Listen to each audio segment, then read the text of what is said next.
di questo artista. Poi ci sarà Marco Fenudi che invece racconterà un po' tutta la storia del premio, perché non dobbiamo dimenticare che Maestro Ledda è stato quello che ha inventato proprio il premio di letteratura sarda, un premio che ancora oggi è conosciuto in tutta la Sardegna e che forse uno dei pochi, ma questo a questi livelli, vero? Ne parlerà di sicuro Marco Fenudi. E poi una cosa bellissima, veramente, quasi inedita, ci sarà le testimonianze di queste ragazze che hanno conosciuto il Maestro Ledda quando erano bambine e oggi sono tutte qua, le vedo molto appassionate, convinte in questo, sono qui proprio per testimoniare le loro esperienze con questo maestro che ha lasciato oggi come oggi nel cuore e nella mente di queste ragazze, voglio ripetere, ma veramente lo sento, tanti ricordi bellissimi. Grazie.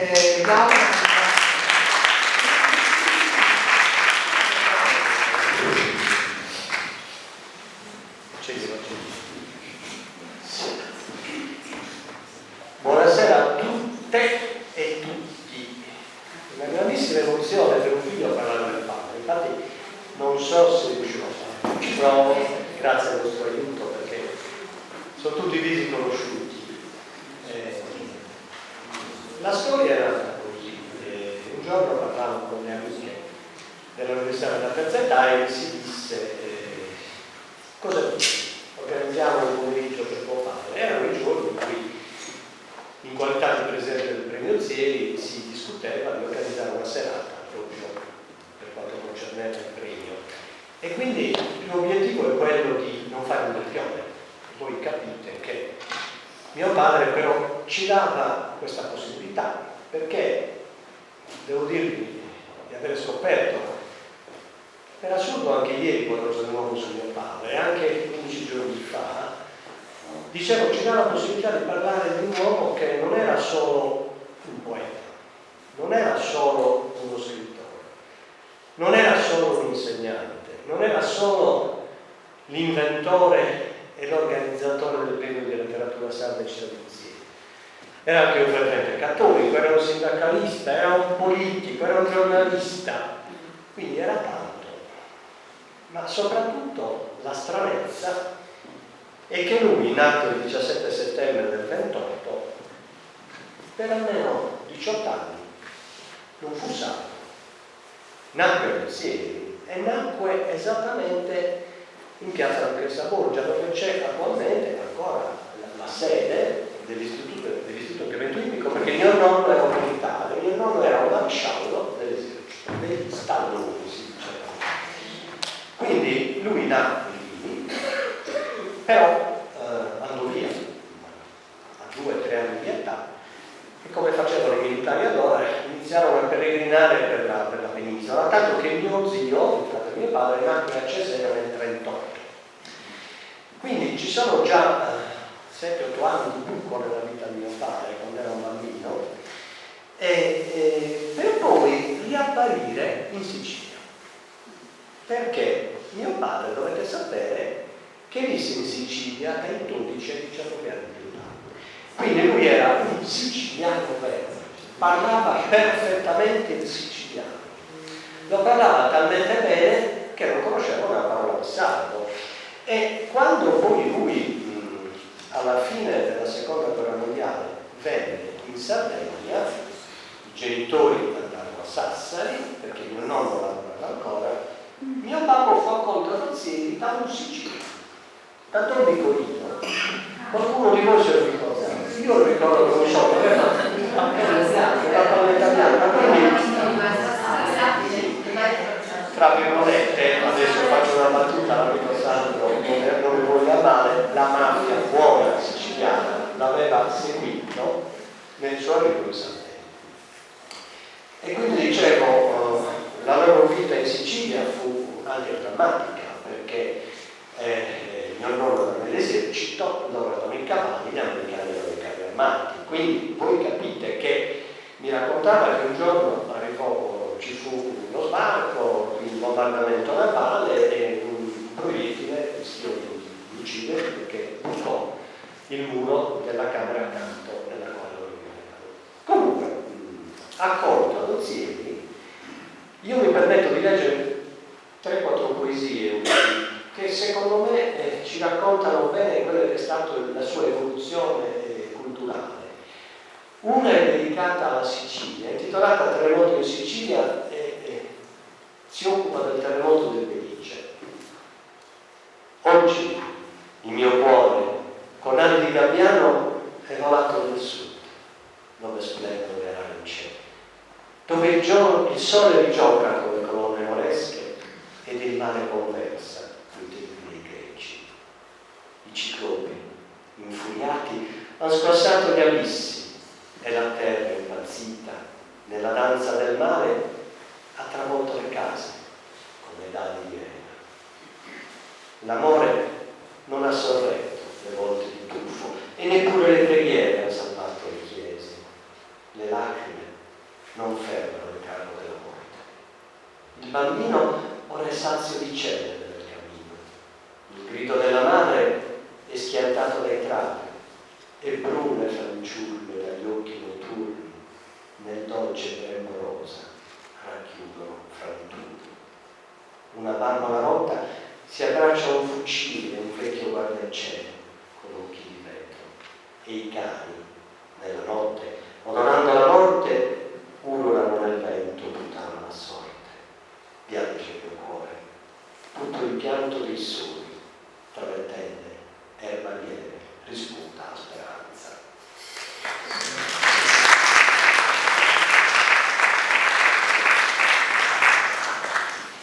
E quindi inizia una vita da straniero all'esilio.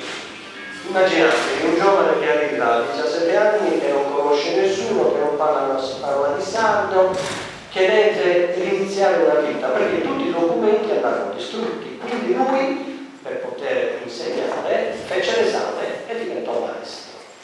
Diventò maestro e mi ricordo questa frase: mi fecero fare l'esame perché mio padre, essendo militare, dichiarò che io avevo fatto fino alla quarta magistrale. E quindi sulla parola si andava in quel momento. E poi fece il militare e iniziò ad insegnare all'Unitus a Nicolò, dove si recava a piedi. E proprio ieri notte Marco Fenuti mi ha mandato uno scritto che io non avevo mai letto e infatti mi sono commosso. In quello scritto ci sono le parole che mio padre scrisse a fine dell'anno scolastico, quando si lamentava del fatto che non avevano la lavagna. Poi, in seguito alle sue richieste, il comune l'acquistò. Ma la cosa più scioccante per me, alla luce dell'attualità, nelle situazioni odierne, è il fatto che lui scrive che quando si avvicinava ai bambini, i bambini si ritraevano perché avevano paura di ricevere dei colpi con la bacchetta. E lui dice, io non farò mai questo, io insegnerò con amore. E a fine anno è felicissimo perché pare che sono 28 ragazzi che sono passati 15, penso che sia stato un numero eccezionale. Questo per dirvi cos'era mio padre come insegnante, ma poi la parte più toccante per me sarà quella di sentire le amiche e gli amici che parleranno di lui, che hanno vissuto da alunni la vita di quegli anni. Qui ti dicevo, un rapporto struggente che si è poi concretizzato nel rapporto con mia madre.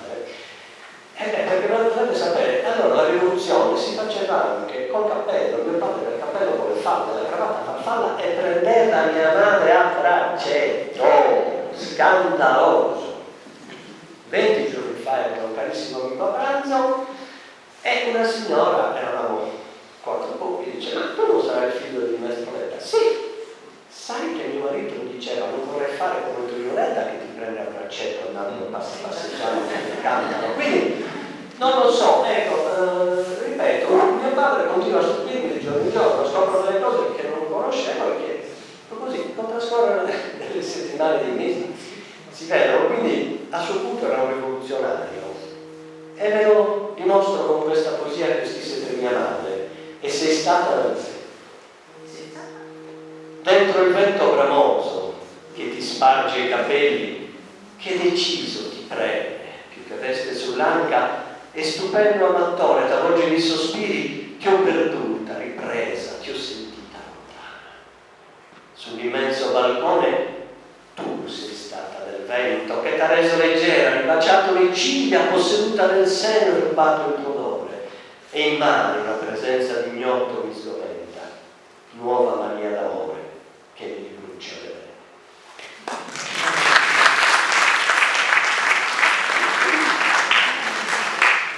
E quindi il 25 aprile 1954 si sposa con la mia mamma, nel 1955 nasce mio fratello Luigi, primogenito, nel 1956 nasce il secondogenito, che scusate ma per lui era un figlio e quindi lo dobbiamo considerare come tale. Nasce nell'ambito della festa del medio, era in quel momento un piccolo corollario della manifestazione, e quindi purtroppo nel 56-57 si ammala non si sa che cosa, poi si sveglia una mattina il suo braccio destro non funzionava. Cosa sarà? Ha girato mezza Italia, qualcuno allora adombrò la diagnosi di sclerosi multipla, non si faceva la risonanza, no? Che è abbastanza semplice, non facilissimo fare diagnosi di queste patologie. Per 4 mesi non funzionava la mano e quindi lui imparò a scrivere con il braccio sinistro, con la mano sinistra, e poi miracolosamente, come aveva perso l'uso della mano destra, l'uso lo riacquistò da un giorno all'altro. Mi disse che lui entrò a Roma in una chiesa, ecco molti di chiesa, e chiese un miracolo, gli disse: Dio fammi star bene almeno 20 anni, e purtroppo l'ha fatto star bene solo 20 anni, però è stato già un successo, perché esattamente 20 anni dopo lui iniziò a star male.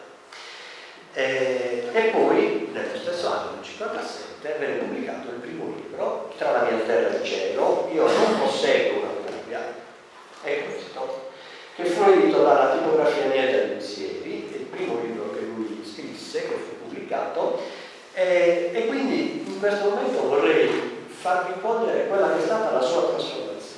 Quindi un uomo che arriva, un ragazzo che arriva dalla Sicilia a 17 anni, che impara a conoscere la Sardegna, che diventa sardo, che impara il sardo, che non ho mai parlato bene, perché voi sapete che io stesso lo parlo in modo pessimo, perché chi non lo parla da quando è nato, la pronuncia non ce la fa mai, secondo me.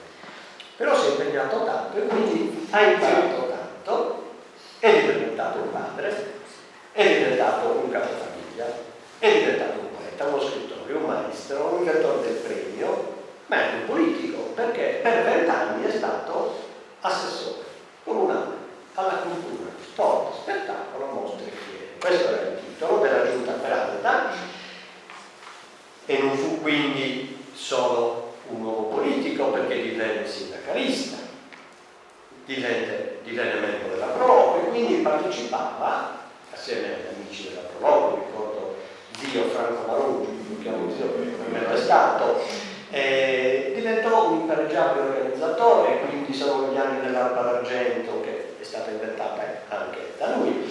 Lui inventò l'estemporanea lettura con Adriano Fossi, che abbiamo fatto per tanti anni. Lui è diventato un critico d'arte, tanto che a casa mia e i miei fratelli sono tantissimi quadri regalati dai pittori che lo stimavano. Un religioso convinto, faceva parte dell'azione cattolica, mi raccontava che aveva un padre spirituale. Io so cos'è, non ce l'ho certamente, ma lui ce lo aveva, lo sfruttava nel senso buono del termine, Don Becciu o Dottor Becciu. Lui era un rappresentante dell'azione cattolica, tanto che l'elezione appunto in comune avvenne con altri suoi 3 amici e tutti presero esattamente lo stesso numero di voti. Potenza della convinzione religiosa, questo. Comunque fu anche socio onorario dei Lions Club, fu socio onorario dei Rotary Club e poi fu giornalista pubblicista, scrisse decine di articoli per la Nuova Sardegna, il Cielo del Toro, l'Unione Sarda, scrisse in varie antologie, varie raccolte di poesie. A lui sono dedicate 2 vie. La prima non fu dedicata a poesie, la prima gli fu dedicata a Semoli, e anche se seconda con una via di Catalogna. Quindi, tra le altre cose che fece, una cosa che a me piace tantissimo, forse voi lo conoscete, tutti sanno cos'è il Prometeo di Sasso, perché lo vediamo tutti i giorni. Non tutti sanno che lo scritto che descrive ciò che c'è in quell'opera l'ha fatto Giovanni. Quindi qua c'è la descrizione esatta di tutti i personaggi. Ed è una cosa che vi consiglio di leggere, perché io ho imparato tanto leggendo queste poche libri. E quindi, tra l'altro, vinse decine di premi letterari per ben 2 volte, ricevette il premio della Presidenza del Consiglio dei Ministri. I testi che vi scrisse pubblicò nel 1957 Tra le terre e il cielo, nel 1965 Canti e lamenti di Letizia Fossataro di Cagliari, nel 1969 l'antologia dei primi 12 anni dei Premenzieri, nel 1977 il libro Gesso inchiostro di Giuseppina, che è questo qua, che è una storia, si legge in 2 ore, credete, perché se iniziate a leggere lo leggete tutto. Gesso inchiostro di Giuseppina, Gesso inchiostro chiaramente racconti di scuola e famiglia. Giuseppina, mia mamma, ma anche mia sorella e la famiglia. E poi l'ultimo libro è L'ora delle fate, che è questo qui, che è stato pubblicato da Cagliari, Canti e lamenti, quello di Fossataro, e questo qua. Anche di questo non è originale, questo per farvi capire quanto è difficile trovare i testi di Giordano. Quindi io volevo leggervi un'altra poesia adesso che a me forse a Benino si dice che in italiano la mia professoressa mi suggerisce, quindi mi piace tanto, dedicata a mia sorella, è L'ora delle fate. Tra l'altro vinse il primo premio Daphne in Sicilia, la Sicilia, Giusy, mia Giusy, per te incomincia l'ora delle fate e invece già la strega è sulla scopa per trafugare il sogno del tuo bagno. Giusy, mia Giusy, la luna è d'oro e spreme da far male per te ride agli occhi e ti vuol bene mentre è mistero, ignoto e morte, lontana quanto lontano il tuo pensiero. Domani Giusy da un mondo d'oltremare e piccoli atleti, prometi senza freni, si lanceranno in cielo per portarci pugni di fuoco spento, incenerito, che accende ancora l'orgoglio di illusioni. Giusy, mia Giusy, la notte è muta, ha quasi un suo respiro e la rana tra l'erba è forme di rugiada tanto che trilla e trilla più canzone. Dove mia Giusy? Sogna le fatine e tra le stelle tremule le reti cogli la tua e fermala sugli occhi. La bacerò più tardi.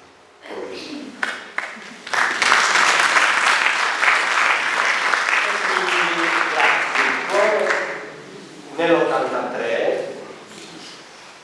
il giorno dopo la mia laurea, io mi laureai al pomeriggio, lui era a Sassari con mio zio, la mia famiglia, grande emozione. Potete capire, la mattina era una telefonata alle 6:30, Vittorio quando sta male. Io sono diventato uomo in quel tragitto che da Sassari portava lo zio. In quei 40 minuti mio padre è ictus, quindi da quel momento per altri 4 anni inizia a letto, muoveva solo il braccio sinistro e parlava a stento. Ci lasciò il 18 giugno dell'87 con un'opera inedita. Esiste un suo romanzo intitolato Sete, con una pistola, che fu inviato al premio Grazia Deledda. Quell'anno il premio Grazia Deledda non fu assegnato perché non avevano i finanziamenti. Lui negli anni successivi ha modificato una parte, però con la sua scrittura incerta, perché come vi dicevo, aveva sempre da scrivere. Quindi le prime 70 pagine le ha riviste. Proprio lo scorso anno mio fratello Luigi si è occupato di, non rivedere assolutamente, di stampare, nel senso che è stata fatta una rivisitazione, si può dire. Perciò la prima parte è quella rivista da lui, la seconda è rimasta tale quale. Quindi in questo momento questo testo lo sta leggendo un esperto di cultura italiana e ci dirà se sarà degno di essere eventualmente pubblicato, se così fosse l'idea di farlo al centenario della nascita tra 3 anni. Io vi lascio un'ultima poesia per annoiarvi ancora un po', però mi sono piaciute perché sono convinto che l'applauso fosse spontaneo e sincero. Concludo perché è brutto chiudere con lutto, chiudiamo con una poesia intitolata Allora nonno. In ogni cane ci vedeva un drago, era l'oscuro uno zingaro, appostato, pronto col suo sacco senza fine a prenderci bambini come fiere. Erano gli anni delle prime scuole.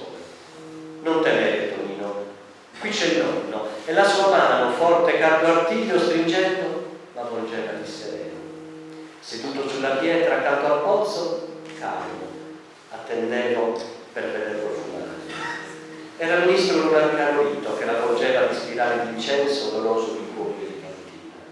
E le sue mani, si gravi nel lavoro, ma tanto lievi nel cogliermi l'amore, mani con vene gonfie come i fiumi della carta geografica di scuola, mi portavano a dire: Dio creatore certo aveva le mani come noi, tenere notti estive nella vigna sotto un bel cielo vivido di stelle tremanti d'altalene di cicale, quando evocavi fiabe di memorie ornandole con l'oro della pipa accesa dal tuo suggere sbuffare. Ora è tardi, Tonino, fai la nanna. E mestamente dolce mi rialzavo per scalare il lettone di Gran Turco, dove mi addormentavo come in mare, sognando i giardini custoditi.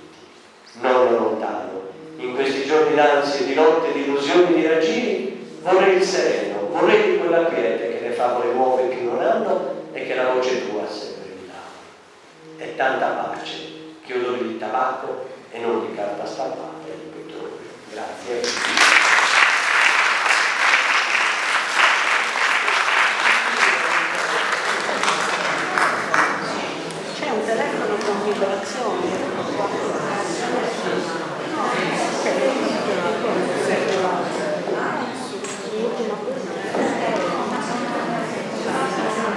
Sì, c'è un telefono con vibrazione che arriva lì.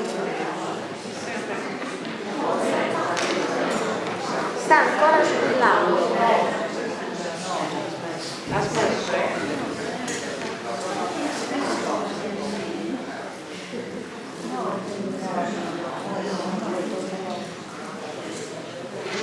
E anche per me è emozionante parlare della poesia di Tonino Letta.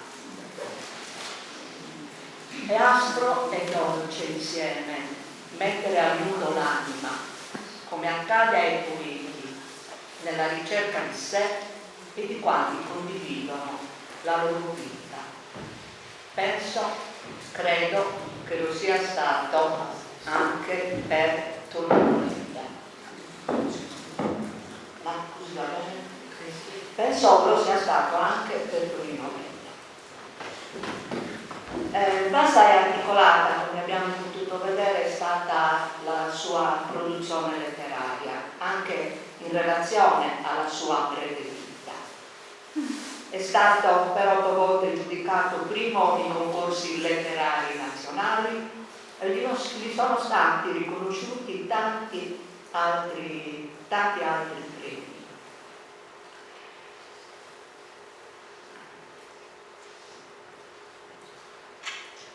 A questo punto però consentitemi una considerazione. Premettendo che è bello incontrarsi per parlare di poesia, mi voglio collegare a quanto scrive Bacchisa Bandino nella Carta dei Valori dell'Università della Terza Età. Una carta dei valori sulla quale alla quale ci scriviamo e sulla quale spesso lavoriamo. Così sosteneva concettualmente Bacchisa Bandino. Noi, Associazione della Terza Età, abbiamo il dovere di dare il valore alla nostra storia, alle persone che l'hanno vissuta e che la rappresentano in tutti i suoi aspetti. A questo punto parlare di Tonino Letta diventa fondamentale.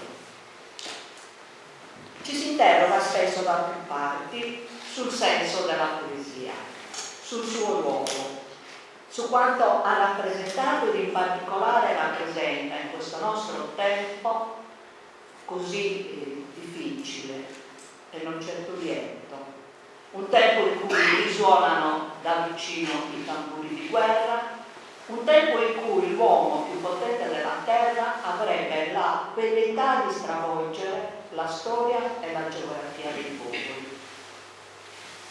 Cosa devono fare i poeti?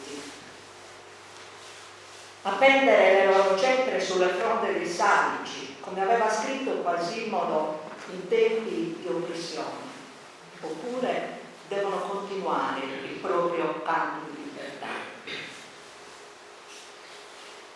Diversi anni fa mi è capitato di accompagnare un poeta per ritirare un premio ad un concorso letterario al di fuori dell'isola. Mi ha colpito soprattutto il fatto che a tutti i poeti gli si è chiesto: per te che cosa è la poesia? Le risposte sono state le più disparate, ma si possono raccogliere in un unico comune denominatore che si può a sua volta sintetizzare in quella che è la poetica ungarettiana, che Ungaretti ha descritto in una sua brevissima poesia intitolata Commiato, e dice: poesia è il mondo, l'umanità, la propria vita fiorita dalla parola, la limpida meraviglia di un delirante fermento, quando trovo in questo mio silenzio una parola, scavata è nella mia vita come un abisso. Scrivere versi e quindi credere all'esistenza di una parola che meglio di altre possano mostrare il lato più introvabile, inarrivabile delle cose. Scrivere versi allo stesso tempo corrisponde al bisogno di garantire durata alla memoria, strappandola al vuoto e dall'oblio, il bisogno di salvare qualcosa del proprio mondo con la comunicazione di un nostro microcosmo che diventa poi macrocosmo dell'umanità intera. Poesia è ieri come oggi ritrovare l'importanza delle parole smarrite per descrivere la sofferenza dei bimbi, il non senso di una vita priva di valori, la libertà di riprendersi le cose piccole e grandi di cui è fatta la nostra quotidianità.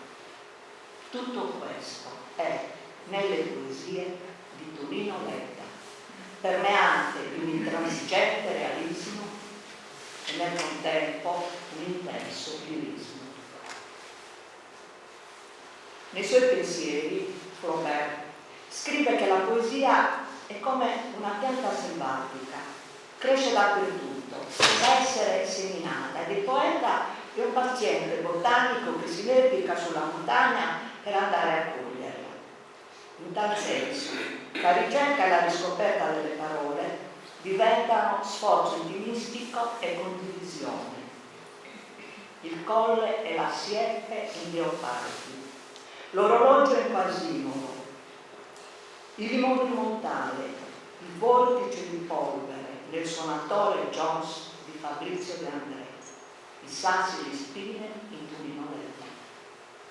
E come un acrobata e poeta ricerca il suo equilibrio esistenziale. È così che la poesia leddiana si muove tra pennellate naturalistiche, temi sociali e richiami più intimistici che raccontano il dolore, la gioia, la speranza, l'attesa, la sofferenza, l'amore e ancora i temi a lui tanto cari della carità, della solidarietà umana, della pace, della preghiera, che diventa autentico atto di fede. Scrive in Tra la mia terra e il cielo: quando gli uomini saranno buoni, andranno vestiti solo di carezze e abbatteranno il tempio del denaro. Quando gli uomini saranno buoni, gli alberi daranno pani d'oro e la morte darà la sua faccia ai bambini perché ne facciano manti di fiori. Il riferimento alla quarta egloga delle bucoliche di Virgilio è palese. Publio Lucilio Marone, nel 38 a.C., così scriveva: le stesse